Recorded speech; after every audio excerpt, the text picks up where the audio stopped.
Death of the Family is here. Snyder and Capullo reunite the Joker with his face in Batman number 13.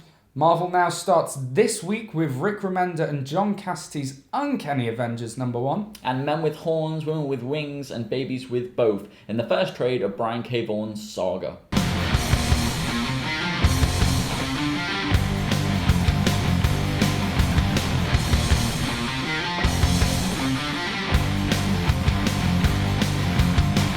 Hello, I'm Dan Morgan. And I'm Dale Brody. And you were so excited for this book. Yes, I was. You were going on about it for a long time, and we both enjoyed very much Snyder and Capullo's Court of Owls run. Mm-hmm. So, yeah, I mean, what did you think? I mean, first off, I think Batman has probably been the strongest book in the New 52 relaunch. I think the Court of Owls storyline was absolutely fantastic. I thought the little break in there was brilliant, the issue 12. And now we're on to the big storyline of Batman, the death of the family, Joker's back. And I thought this issue was absolutely fantastic. I thought we just dived straight into this really gritty, dark story, and instantly we're thrown in. We've got this amazing, horrible scene in the Gotham City Police Department with the Joker and Jim Gordon, and it's just absolutely terrifying what's happening, and you don't quite know what's happening. You don't know where the Joker's at anymore. Batman doesn't know where the Joker's at. It's all just intrigue with intrigue. As far so as you I'm say concerned. This is the big epic story, but the Court of Owls is going to be much... I mean, this is going to spread itself further. Yeah. But the Court of Owls was the longest story. So, I mean, it lived up to expectations, it seems like. Definitely for me. I thought that this was just... It's just everything that I was expecting from this book and more. As you said, I've been looking forward to this book since it was announced back at, I think it was Comic-Con in July. And I've been looking forward to this ever since then. So it totally lived up to the hype for me. I wasn't as taken aback. I liked it well enough. I enjoy Capullo's art. He has been so consistent on this book. And I enjoy his art a lot. And I like... for me, it felt a lot like any other Joker story. I didn't see much in this that was different. I mean, apart from his face, which, I mean, it's on the cover. You can see it's... In Detective Comics exactly 1 year ago, you have the Joker. You have him lose his... sort of volunteer himself for the doll surgery. maker takes his face. Right. Face. But the implication is that he let him take his face, and there's a reason that he's been without a face. And this story will be the reveal of that reason. I mean, that's not even something I thought about while reading this, is, why did he take off his face? But it's not... But now that you've mentioned it, it's something that actually, that is quite... Yeah. It's not a Joker that we've ever seen before. Like, it's kind of tied on. Yeah, it's got these mask buckles. Still. It's very... I don't know, I wasn't as taken aback by this. I feel like Court of Owls was incredible. It was different to anything I'd ever read. What was great about it is you have Batman with this new weakness. You have him, that is overconfidence, not knowing the city as well as he thinks he does, as well as other people do. Whereas this, we go back to the archenemy, and I didn't see anything in that first issue that was different to what we saw before. I see where you're coming from. I definitely do. I think more than anything, it ends on such a cliffhanger for me anyway. Like, I finished reading it, I just went, oh my god, I want to read the next one now, and it pains me I'm going to have to wait for a month to read the one after that. Well, here's the thing. Scott Snyder has said, and it clues in the title, that someone is going to die. Yes. And I'm not going to spoil it, the last page of this shows someone possibly, maybe, sort of dying, maybe, or not. Maybe, possibly. Probably not, is what, and that's what went through my head. It seems like it's too early. Too early, too soon. Yeah. But no, I mean, it was a good first issue. I enjoyed it. If you're not reading it, what are you doing? Definitely. It's the best New 52 book out there. The cover is fantastic. Yeah, I mean, I don't know about you, but I'm going to be picking up all of the Death in the Family books just for those covers, because I think they're absolutely beautiful. I mean, we've got I got the Batgirl one as well, which, to quickly touch on, not essential. None of them Definitely not essential. And he said time and time again that they're not essential. No, which is fantastic. You can just read it straight. Yeah, so for the last year, we've had... Well, not a year, definitely not. Over the summer, for the last couple of months, we've had Avengers versus X-Men. It's felt like a year for you. It certainly felt like a year in terms of like the wallet. It's feel like I've been buying this book for a year, but... No, we've had Avengers vs. X-Men. Now it's over. Captain America has realized that him and the X-Men have been too separate. He wants to include them in Avengers stuff. And so we get Uncanny Avengers #1. Yep. Which kind of begins with a eulogy. Wolverine giving a eulogy for Charles Xavier, which has also spurned this whole thing. Yep. And kind of goes on from there. What you didn't read? I did not read Avengers vs. X-Men because you said it was going to be the big event of the year, and I said, it seems like a bit of a cash grab, so I don't want to read it.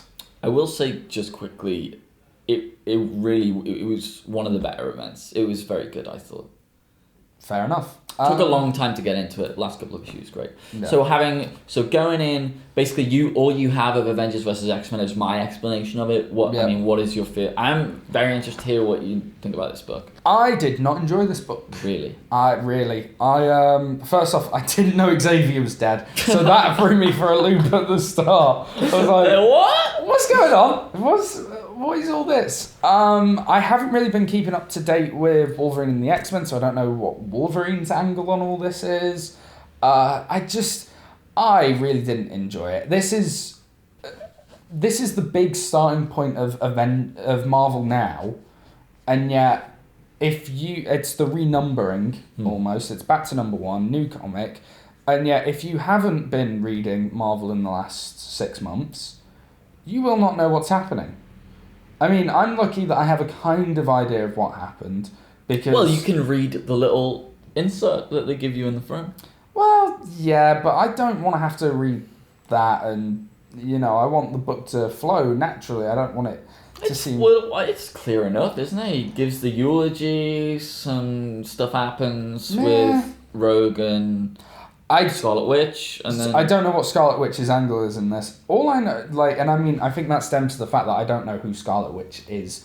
I know that she's a witch. I know that she's the daughter of Magneto, and I think sister of Quicksilver. I don't know what she does. I don't know what her power is. I don't know who she's affiliated with, because she's constantly switching. Well, she's a big deal in X-Men. Which she wiped baffles out. Me. She is the most powerful, possibly being on the planet. Okay. She wiped out all the mutants during the House of M saga, so there are only 200 mutants left because of her, and so she is hated violently by the X-Men. I can see why. One of the things that happened at the end of Avengers vs. X-Men was they beat the Phoenix, Hope and Scarlet Witch beat the Phoenix, and then the Phoenix breaks up and a load of new mutants are born. So the kind of relations, the relations are kind of much better. That's good to hear. I thought this book was good. I will definitely continue. The one thing I will say is I did love the panel where Captain America and Thor approach Havoc, and they offer him coffee. That really did make me laugh out loud on the underground this morning.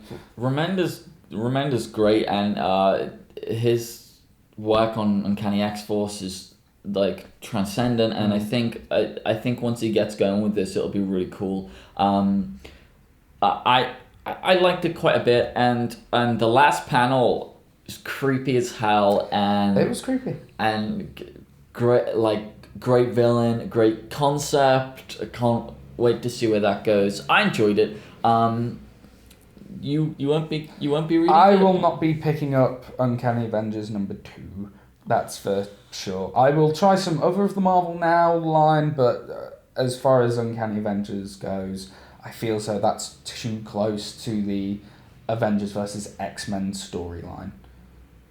All right. So one of the things we both passed by was Brian K. Vaughn's Saga, and so you bought the trade, and I read it. What did you think of Saga? I absolutely love this book. I heard about it about a month ago now, I think it was. I think it was up to issue number 5. It was gaining a lot of traction, and I tried to pick up the first issue, and they were in their 6th printing, I think. And I couldn't even get a hold of that one, and then the second one went out of print, and I just couldn't get it. So, waited for the trade to come out, and I was so happy I got this, because it is an absolutely stunning book in this, and it has everything. It's got war, it's got humour, it's got spider lady titties in there. It has a bit of everything for everyone. What did you think of this? What do you think I thought of this? I twisted it back. Oh, you did? No, I wasn't expecting that one. I think you enjoyed it, but not as much as me. Well, I did not like the first issue. Okay. I felt so disjointed reading it. I was like, he's got horns. Okay, she can fly, she can't fly. The baby is weird. Magic is happening. There's a guy. What? I was really disorientated because I didn't know anything about this book going in. But then as it went on, it won me over. This book has so much charm. It has charm coming out of its ass, and that is funny because you flicked on the page of a guy having his yeah. Love it. I can't express how much I love it.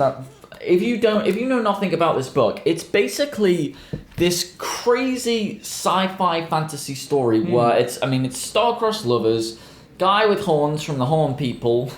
That's the best way to describe it. Meets woman with wings from the Wing People. They have a baby who's got both, who narrates the story from some point in the future.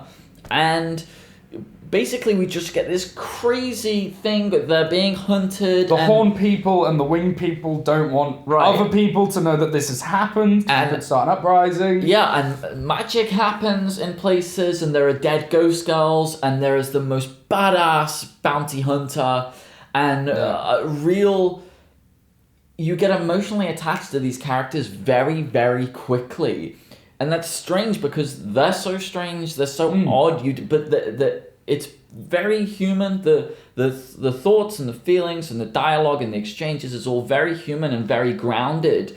And it's perfect for this book that is just so crazy. I mean, like, some of the concepts don't make sense. No, It isn't one of those stories where this is our world, these are the rules of our world, this is how we exist, now we're going to tell a story, and it's just batshit crazy, and I love that about it. Absolutely, and one thing I do finally want to mention is it is a really funny book as well. The humour in it is so good. Yeah. It has, everything. Funny, charm, buy this book. So that is all from us today. Join us on Wednesday where we'll be talking about the latest news and releases from New York Comic Con. Yep, and then on Friday we will have our review of CW's Arrow. See you then.